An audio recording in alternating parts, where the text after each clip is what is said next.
Most of the metabolic disorder जो होता है ना वो ऑटोजोमल रिसेसिव होता है, लेकिन कुछ को छोड़ के, जैसे कि इसका कोड पहले पढ़ लीजिए क्या है। Her left I has 5 pimples, उसके लेफ्ट आई में क्या है 5 पिंपल्स है। तो हर से क्या हो जाएगा हंटर सिंड्रोम जो एक्स लिंक्ड रिसेसिव है। लेचमैनियन सिंड्रोम ये भी एक्स लिंक्ड रिसेसिव है। आई ऑकुलर एल्बिनिज्म ये भी एक्स लिंक्ड रिसेसिव है। हाइपरकोलेस्टेरोलेमिया ये ऑटोजोमल डोमिनेंट है जो हमें ऊपर पढ़े थे। 5 फेवरी डिजीज एक्स लिंक्ड रिसेसिव है। पिंपल्स पोरफाइला ये ऑटोजोमल डोमिनेंट है। तो इस तरह से सिर्फ 2 है जो ऑटोजोमल डोमिनेंट है, बाकी सब क्या है लगभग एक्स लिंक्ड रिसेसिव है। ठीक है, तो चलिए अब एक्स लिंक्ड रिसेसिव डिसऑर्डर के बारे में पढ़ते हैं। जैसा कि हमें पता है, देखिए फीमेल में XX होता है, मेल में XY होता है।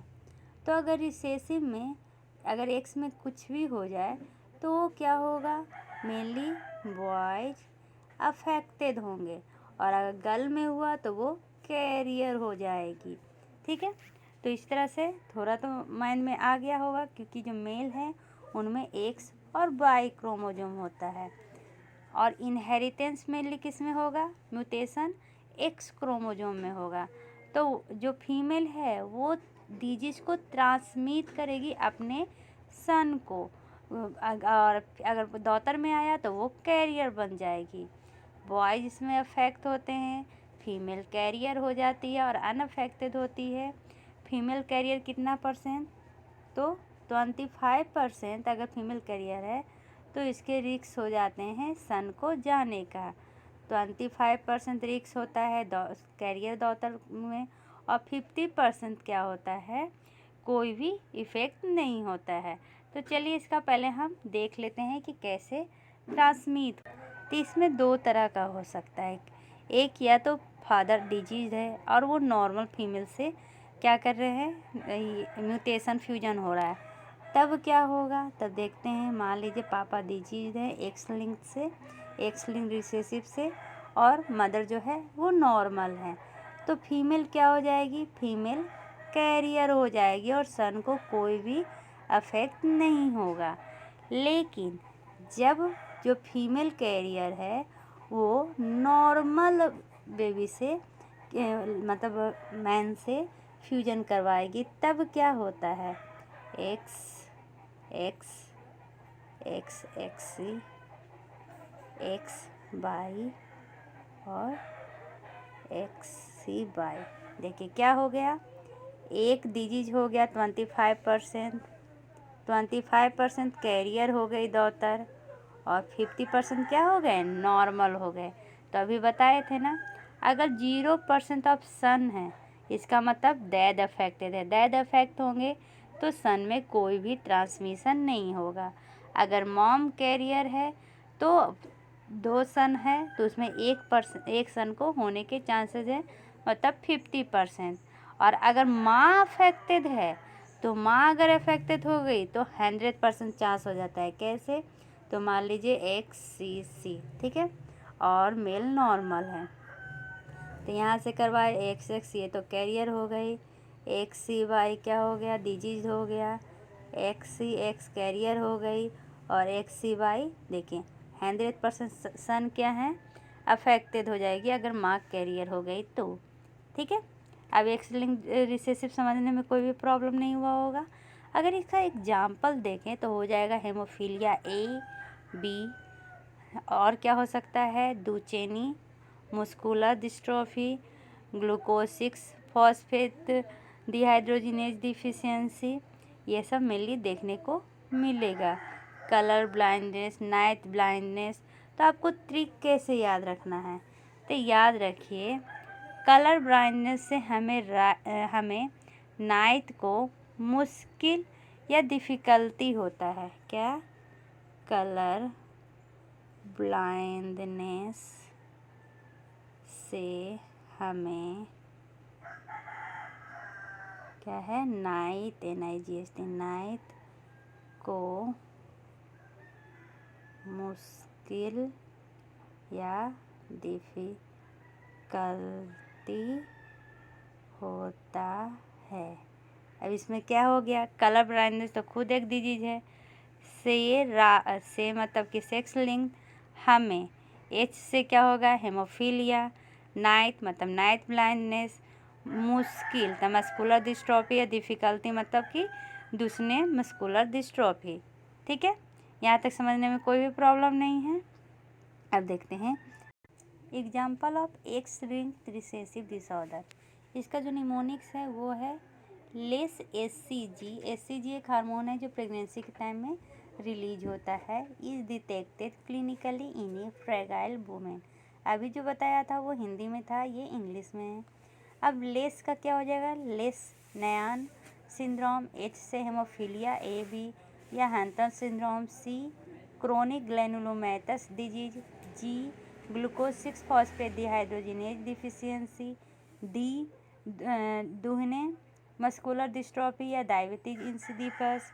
सी से कलर ब्लाइंडनेस। ए से ए गामा ग्लोबुलिनेमिया, जिसको हम दूसरा भाषा में ब्रूटन डिजीज भी कहते हैं। फ्रैगाइल तो फ्रैगाइल एक्स सिंड्रोम या फेवरी डिजीज। वुमेन तो इस वुमेन में डब्लू तो इसको विस्कॉट एल्डरिच सिंड्रोम। ये सब मेनली एक्स लिंक्ड में आता है। तो ये सब को मैं एक शॉर्ट में ये सब डिजीज क्या होता है उसके बारे में बताती हूँ। सबसे पहला एक्स लिंक्ड रिसेसिव डिसऑर्डर के बारे में डिस्कस कर रहे हैं, वो है लेस नयाहान सिंड्रोम।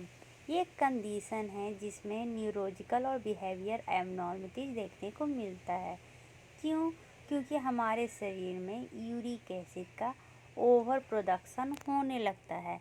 ये मेनली मेल में दिखता है। साइन और सिम्टम क्या होगा, तो गौत दिखेंगे जिसको इन्फ्लामेटरी अर्थराइटिस भी कहते हैं। किडनी में स्टोन, ब्लेडर स्टोन और मॉडरेट कॉग्निटिव डिसेबिलिटी देखने को मिलेगा। मतलब कि इसमें जो सिम्टम है उसमें हमारा किडनी फंक्शन इम्पेयर हो जाता है। एक्यूट गौती अर्थराइटिस देखने को मिलता है। इसमें बिहेवियर में चेंजेज होते हैं जैसे कि लिप और फिंगर बाइटिंग, हेड वैगिंग, ये सब देखने को मिलता है। अगर एडिशनल सिम्टम है देखना है तो उसमें involuntary muscle movement, neurological impairment, ये सब देखने को मिलता है। अगर ट्रीटमेंट की बात करें तो इसमें कोई भी स्पेसिफिक ट्रीटमेंट नहीं है, लेकिन हम मेडिसिन देते हैं गौत को ट्रीट करने के लिए ताकि जो यूरिक एसिड का लेवल है वो हम कम कर सकें।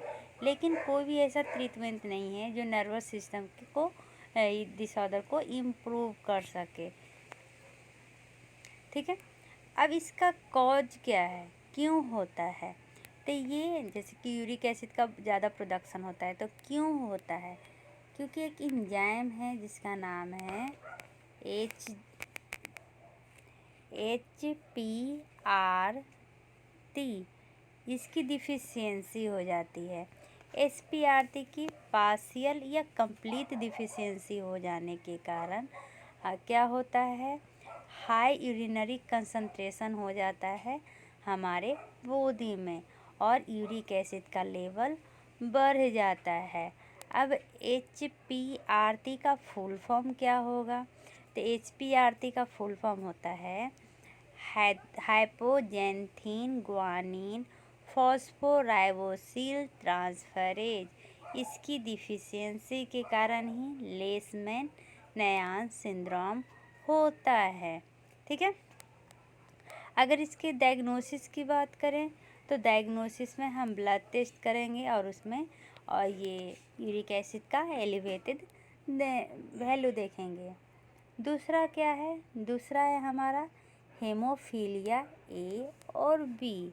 सबसे पहले हेमोफीलिया ए और बी होता क्या है, तो हेमोफीलिया ए ये मेनली हम आपको पता है 13 ब्लड क्लॉटिंग फैक्टर होता है। उसमें जो हमारा हेमोफीलिया ए है वो क्लॉटिंग फैक्टर 8 की कमी के कारण होता है और जो हेमोफीलिया बी है वो क्लॉटिंग फैक्टर 9 की कमी के कारण होता है। ठीक है, ये याद करना बहुत ज़रूरी है। जो हेमोफीलिया ए है वो जेनेटिक डिफिशियंसी के कारण होता है, जिसमें हमारा क्लॉथिंग फैक्टर 8 इन्वॉल्व हो जाता है, जिसमें ब्लीडिंग इंक्रीज हो जाती है और ये मेनली मेल को अफेक्ट करता है। ठीक है, अब ए और बी दोनों हैं तो ज़्यादा कॉमन कौन सा होता है? ए होता है, क्योंकि इसमें जो ये फैक्टर है, ये फैक्टर को हम प्रोटीन कहते हैं। ये हेल्प करता है ब्लड के क्लॉथिंग में। अगर ये रहेगा नहीं तो क्या होगा? ब्लीडिंग ज़्यादा होगा। तो कोई क्वेश्चन पूछेगा क्या हेमोफीलिया ए क्यूरेबल है? तो नहीं, हेमोफीलिया ए का कोई भी क्योर नहीं है। ट्रीटमेंट है लेकिन वो बहुत एक्सपेंसिव है और इसमें लाइफ लॉन्ग इंजेक्शन लेना पड़ता है, severe several times per week. एक वीक में बहुत सारे बार इंजेक्शन लेना पड़ता है जिससे कि ब्लीडिंग को बचा सके। तो हेमोफीलिया ए में कौन कौन से फूड सप्लीमेंट को अवॉइड करना चाहिए? Large glasses of juice, soft drink, energy drink, sweetened tea, heavy gravy, sauce, butter, full fat dairy product, candy, trans fat, ये सब क्या, जैसे कि पिज़्ज़ा, बर्गर, ये सब को अवॉइड करना चाहिए। अब कह रहा है कि अगर हेमोफीलिया ए हो रहा है तो ज़्यादा किस टाइप के ब्लड ग्रुप में देखने को मिलता है? तो ज़्यादा ओ ब्लड ग्रुप में देखने को मिलता है। अगर हम रेशियो निकालें तो 52.8% ओ ब्लड ग्रुप में देखने को मिला है और 42% नन ओ ग्रुप में देखने को मिला है। ठीक है,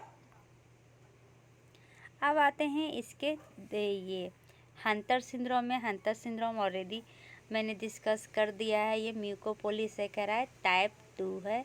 ये रेयर जेनेटिक डिसऑर्डर है जो मेनली लार्ज शुगर मॉलिक्यूल, जिसको ग्लाइको अमीनोग्लाइकन्स कहते हैं, वो बिल्डअप हो जाता है हमारे बॉडी के अंदर, क्योंकि एंजाइम की कमी हो जाने के कारण।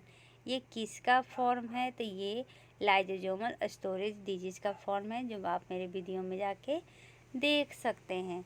अगला है chronic granulomatous disease.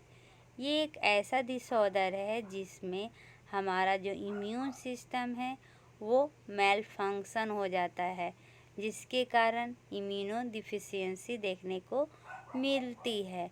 Immuno deficiency एक ऐसा कंडीशन है जिसमें हमारा इम्यून सिस्टम एबल नहीं हो पाता है फॉरेन बॉडी से अपने आप को प्रोटेक्ट करना, जैसे कि बैक्टीरिया और फंजाई। ठीक है, इसमें आपको ये भी देखने को मिलेगा कि जो फैगोसाइट NADPH ऑक्सीडेज है उसकी कमी हो गई है, जिसके कारण जो ये एंजाइम जो प्रोड्यूस करता है हाइड्रोजन पेरोक्साइड, वो बन नहीं पाता है, जिसके कारण बैक्टीरिया और फंगाई किल होने में प्रॉब्लम होता है। तो सिम्टम क्या हैं? बैक्टीरिया फंगाई इतना देर से बोल रहे हैं, मतलब कि इसका इन्फेक्शन से रिलेटेड है। Genito urinary track infection, gastrointestinal tract infection, abscess हो जाता है लंग, लिवर, स्प्लीन, बोन और स्किन में। स्वेलन लिम्फ नोड स्वेल कर जाता है। परसिस्टेंट लगातार डायरिया, क्रोनिक रनिंग नोज, ये सब देखने को मिलता है। क्या इसका ट्रीटमेंट है? हाँ, एंटीबायोटिक दिया जाता है इसको ट्रीट करने के लिए, और मेनली जो इन्फेक्शन हुआ है ना उसको से बचाने के लिए। अब क्या इसमें कोई जेनेटिक टेस्ट की रिक्वायरमेंट होती है? तो प्रीनेटल टेस्टिंग किया जाता है मेनली क्रोनिक ग्रैनुलोमैटस डिजीज़ का। क्या ये डिजीज़ सीरियस है? तो हाँ, सीरियस बैक्टीरियल और फंगल इन्फेक्शन देखने को मिलता है। इन्फेक्शन कहाँ कहाँ पे? लंग में, जैसे कि निमोनिया, इसमें कॉमन है। क्या ये इनहेरिटेंस है? हाँ, तो अभी तो जेनेटिक पढ़ रहे हैं ना, तो इनहेरिटेंस तो होगा ही। तो किस जीन के म्यूटेशन के कारण ये होता है? ये mainly x linked recessive pattern में एक जीन है जिसका नाम है CYBB जीन। इसके म्यूटेशन के कारण होता है। ये जीन कहाँ प्रेजेंट होता है? तो एक्स क्रोमोसोम में प्रेजेंट होता है। ठीक है, अब आते हैं, इसमें मेनली आपको 5 तरह के इन्फेक्शन देखने को मिलेंगे, जैसे कि जो पैथोजन है Staphylococcus aureus, Burkholderia, cepacia complex, Serratia, marcescens, Nocardia species, Aspergillus species. तो चलिए सबके बारे में थोड़ा थोड़ा पढ़ लेते हैं। सबसे पहले एस ऑरियस, ये एक ग्राम पॉजिटिव कोकी है जो क्लस्टर में पाया जाता है और ये कैटालिस्ट पॉजिटिव है। साइट ऑफ इन्फेक्शन कहाँ कहाँ है? तो ये निमोनिया इसके कारण होता है। उसके बाद lymphadenitis, liver abscess, skin infection, ये सब देखने को मिलता है। ट्रीटमेंट क्या है? तो क्लोक्सासिरीन जो फर्स्ट जनरेशन होता है ये सेफेलोस्पोरिन का। सेकंड है हमारा बुरखोल्डर, सिपासिया कॉम्प्लेक्स, ये ग्राम नेगेटिव रद्द है और ये कैटलेज पॉजिटिव है। इसमें मेनली निमोनिया देखने को मिलता है इम्यूनो कम्प्रोमाइज पेशेंट में और सेप्सिस। तो इसको ट्रीटमेंट कैसे करेंगे? तो नेचुरली रेजिस्टेंस होता है ये मेनली बहुत सारे एंटीबायोटिक का, तो हम देंगे सेप्टाजिदीम और बैक्ट्रीम। अगला जो है उसका नाम है सिरातिया मार्सिसेंस, ये ग्राम नेगेटिव रद्द है, कैटालेज पॉजिटिव है। इसके कारण ऑस्टियोमाइलिटिस होता है और इसमें ट्रीटमेंट थर्ड और फोर्थ जनरेशन ऑफ सेफेलोस्पोरिन देते हैं। उसके बाद आ जाएगा नोकार्डिया स्पीसीज, ये ग्राम पॉजिटिव रद्द है, कैटालेज पॉजिटिव है, निमोनिया होता है और ये इसमें दवा हम देते हैं बैक्ट्रीम या कार्बापिनम। अगला है एस्परगिलस जो मोल्ड फंगाई है, इसके कारण जो निमोनिया होता है उसको कहते हैं मुल्च न्यूमोनाइटिस, और इसमें हम एंटी फंगल ड्रग देते हैं। अगला जो डिजीज है उसका नाम है ग्लूकोज 6PD डिफिशियंसी, ये एक जेनेटिक डिसऑर्डर है जो मेनली मेल को अफेक्ट करता है। इसका फुल फॉर्म है ग्लूकोज 6 फॉस्फेट डिहाइड्रोजिनेज। इसमें जो हमारा बॉडी है वो ये एंजाइम सही से नहीं बना पाता, जिसके कारण इसकी डिफिशियंसी हो जाती है। ये मेनली अफेक्ट करता है RBC को और कभी कभी एनीमिया भी हो जाता है। अगर इसका सीवियर फॉर्म देखें तो इसका सीवियर फॉर्म में इसकी जो डिफिशियंसी होती है उसको कहते हैं फेविस्म। इसमें इसके साइन और सिम्टम और भी ज़्यादा हो जाते हैं। साइन सिम्टम की बात करें तो yellowing of the white eye, confusion and difficulty problem, higher risk of enlarge spleen, fatigue and weakness, sudden rise in body temperature, rapid heart rate, darker colour of urine.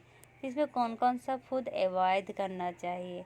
सबसे पहले जो medicine avoid करना चाहिए वो है dapsone, methylene Bru, nitrofurantoin, पेगालोतिकेस, फिनाजोपाइरिडीन, प्रीमाक्यून, ये सब drugs avoid करना चाहिए। केमिकल में नेपथलीन अवॉइड करना चाहिए।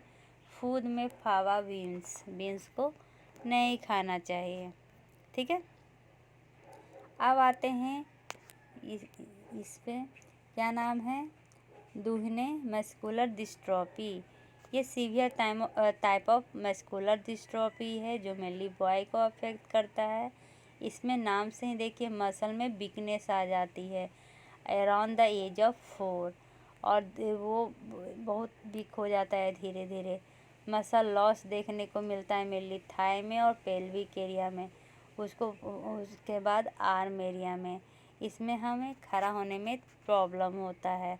क्या कारण है ये मस्कुलर डिस्ट्रॉफी का? तो एक जीन होता है जिसका नाम है डिस्ट्रोफिन, जो मेनली प्रोटीन होता है मसल्स में। इसमें डिफेक्टिव हो जाने के कारण मेनली ये दुक्किनी मस्कुलर डिस्ट्रोफी होता है। ये फैमिली हिस्ट्री में भी आता है कि हमारे पेरेंट्स से हमारे में आया है। तो इसका लाइफ एक्सपेक्टेंसी क्या होता है चाइल्ड का, तो इसमें लाइफ से कोई लेना देना नहीं रहता है। मतलब ये 30 या कभी कभी 40 से 50 साल भी आराम से जी सकते हैं। इसका कोई भी क्योर नहीं है।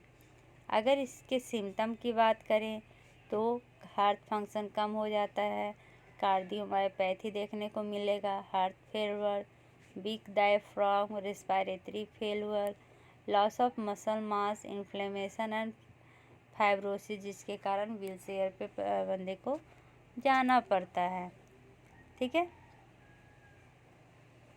अब आते हैं डायबिटीज इंसिपिडस। इसमें क्या है, हमारे बॉडी में फ्लूइड इम्बैलेंस हो जाएगा तो आपको बहुत ही ज़्यादा प्यास लगेगा। ये किडनी प्रॉब्लम के कारण होता है। कलर ब्लाइंडनेस, ये मेनली इसमें पर्सन जो है वो कलर को सही से नहीं देख पाएगा, इसलिए इसको कलर डिफिशियंसी भी कहते हैं। ये यूजुअली 3 कलर के लिए होता है, ग्रीन, रेड और ब्लू। इसके 3 टाइप्स होते हैं। जो पहला टाइप है उसका नाम है ड्यूटेरानोमैली। ये मोस्ट कॉमन टाइप है। इस ड्यूटेरानोमैली ये मोस्ट कॉमन टाइप है। रेड और ग्रीन कलर इसमें मेनली इन्वॉल्व होते हैं। कौन सा, रेड और ग्रीन कलर इसमें इन्वॉल्व होता है। ये क्या करता है ना, ग्रीन को ज़्यादा रेड दिखाता है। ठीक है, दूसरा है प्रोटेनोमैली। क्या, प्रोटेनोमैली, ये क्या करता है, रेड को ज़्यादा ग्रीन दिखाता है। तीसरा है प्रोटेनोपिया। इसमें क्या होता है, प्रोटेनोपिया या ड्यूट्रोनोपिया, इसमें है ना जो पर्सन है वो रेड और ग्रीन दोनों में अंतर नहीं कर पाएगा। ठीक है, ये मेनली होता कितने परसेंट को है, तो ये 12 मेन में 1 मेन को होता है, मतलब 8% लोगों में देखने को मिला है। अगला जो दीजिए उसका नाम डिसऑर्डर, उसका नाम है एगामा ग्लोबुलिनेमिया। इसका दूसरा नाम है ब्रोटन डिजीज। ये डिसऑर्डर प्रेजेंट होता है बर्थ के समय, मतलब कि कंजेनाइटल डिसऑर्डर में भी आता है। कैरेक्टराइज्ड बाय लो और completely absent of immunoglobulin in the blood. ये एक एक्स लिंक्ड एगामा ग्लोबुलिनेमिया है, इसको शॉर्ट फॉर्म में XLA कहते हैं। और इसमें क्या होता है, जो इम्यूनोग्लोबुलिन है ब्लड स्ट्रीम में वो कम्प्लीटली एब्सेंट हो जाता है या थोड़ा लो एब्सेंट होता है। ठीक है, इसमें होता क्या है, तो जेनेटिक डिफेक्ट आता है जिसके कारण जो हमारा मैच्योर इम्यून सेल, जिसको बीटा लिम्फोसाइट कहते हैं, उसके ग्रोथ में प्रॉब्लम हो जाता है। ठीक है, तो डायग्नोसिस, अगर पेशेंट में स्मॉल या एब्सेंट टॉन्सिल या लिम्फ नोड हो तो सबसे पहला स्क्रीनिंग किया जाता है सीरम इम्यूनोग्लोबिन का। ठीक है, इसका कोई क्योर नहीं है, बट हाँ हम ये इम्यूनोग्लोबिन रिप्लेसमेंट थेरेपी कर सकते हैं ताकि लाइफ को बचाया जा सके। फ्रैगल एक्स सिंड्रोम, जिसका शॉर्ट फॉर्म में FXH कह सकते हैं, ये भी एक्स लिंक्ड जेनेटिक डिसऑर्डर है जिसमें माइल्ड से मॉडरेट इंटेलेक्चुअल डिसेबिलिटी होता है। ये इसमें एवरेज IQ देखने को मिलता है जो मेल 55 साल से नीचे हैं, लेकिन इसमें उसके बाद क्या होता है, इंटेलेक्चुअल डिसेबिलिटी देखने को मिलता है और भी फिजिकल फीचर्स देखने को मिलेंगे, जैसे कि long narrow face, large year, flexible finger, large testicles. Symptom क्या है, तो पहला ही है इंटेलेक्चुअल डिसेबिलिटी, अटेंशन में प्रॉब्लम होगा, एंजाइटी होंगे, हैंड क्लैपिंग होगा, एक सुनने में प्रॉब्लम होगा, समझने में प्रॉब्लम होगा। तो ये मेनली होता क्यों है? तो एक जीन है जिसका नाम है FMRI। फुल फॉर्म क्या है? FMR1। फुल फॉर्म क्या है? फ्रैगील एक्स मेंटल रिटार्डेशन 1 जीन। इसमें क्या हो जाता है? म्यूटेशन हो जाने के कारण होता है, ठीक है। बट इसमें ब्रेन का डेवलपमेंट नॉर्मल होगा। अब आते हैं कि क्या ये इसमें मदर कैरियर की तरह काम करती है? तो हाँ, मदर ये इनहेरिटेड है और इसमें मदर के थ्रू मेनली चाइल्ड में जाता है। क्या इसका ट्रीटमेंट है? नहीं, बट इसके सिम्टम को हम रिड्यूस कर सकते हैं।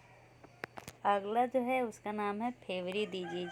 ये एक जेनेटिक डिसऑर्डर है जो मेनली अल्फा ग्लैक्टोसिडेज ए की कमी के कारण होता है, जिसके कारण ये अब ये होगा नहीं तो क्या होगा? तो एक फैट का टाइप है जिसको बोला जाता है ग्लोबोट्राइसिलसेरामाइड GB3 या GL3। इसका ब्रेकडाउन नहीं हो पाता, जिसके कारण ये हमारे बॉडी के अंदर आ जाता है। तो इसका सिम्टम क्या है? Pain specially in hand and feet, dark red spot on the skin जिसको एंजियो केराटोमा कहते हैं, स्वेटिंग कम हो जाएगा, आँख में क्लॉडीनेस दिखेगा, हियरिंग लॉस देखने को मिलेगा। क्या ये जो फेवरी है एक पर्सन से दूसरे पर्सन में जाता है? तो ऐसा तो नहीं है, क्योंकि ये तो जेनेटिक डिसऑर्डर है। लेकिन इसमें मेनली ब्लड वेसल नैरो हो जाएगा, जिसके कारण आपका स्किन, किडनी, हार्ट और ब्रेन और नर्वस सिस्टम डैमेज होने का खतरा होता है। क्या ये क्यूरेबल है? नहीं, बट हम इसके कॉजेज़ को मेडिकेशन देके सही कर सकते हैं। किस एज में ज़्यादा देखने को मिलता है? तो एवरेज जो है 28 ईयर्स में ज़्यादा देखने को मिलेगा। अगला आते हैं, लास्ट है विस्कॉट एल्डरिच सिंड्रोम। ये मेनली इसमें इम्यून सिस्टम जो फंक्शन करता है ना, वो एबनॉर्मल हो जाता है, एक्जीमिया होगा और जो ब्लड क्लॉट की एबिलिटी है वो कम जाएगी। ये मेनली मेल को अफेक्ट करता है, ठीक है। इसके नाम में ही देखिए लिखा है, ये जो है ना विस्कॉट एल्डरिच सिंड्रोम, इसका दूसरा नाम है एक्जिमा थ्रोम्बोसाइटोपेनिया इम्यूनोडिफिशियंसी सिंड्रोम। इसी में इसका क्या है सिम्टम दिया हुआ है, जैसे कि एक्जिमा, एटोपिक डर्मेटाइटिस, थ्रोम्बोसाइटोपेनिया मतलब कि प्लेटलेट का छोटा हो जाना, इम्यूनोडिफिशियंसी इम्यून सिस्टम में प्रॉब्लम जिसके कारण रिपीटेड इन्फेक्शन होगा। तो इसके सिम्टम क्या हैं? तो ईजिली ब्लीडिंग हो जाएगी, नोज से, माउथ से, गम से, बॉल मूवमेंट में प्रॉब्लम आएगा, ब्रूसिंग ईजिली हो जाएगी, क्रोनिक इन्फेक्शन देखने को मिलेगा, एक्जिमा देखने को मिलेगा। इसका ट्रीटमेंट क्या है? तो सिर्फ इसका एक ही ट्रीटमेंट है, वो है हमारा स्टीम सेल ट्रांसप्लांट। क्या? स्टीम सेल ट्रांसप्लांट, ठीक है। इसी के साथ ही हमारा एक्स लिंक्ड रिसेसिव डिसऑर्डर ख़त्म होता है।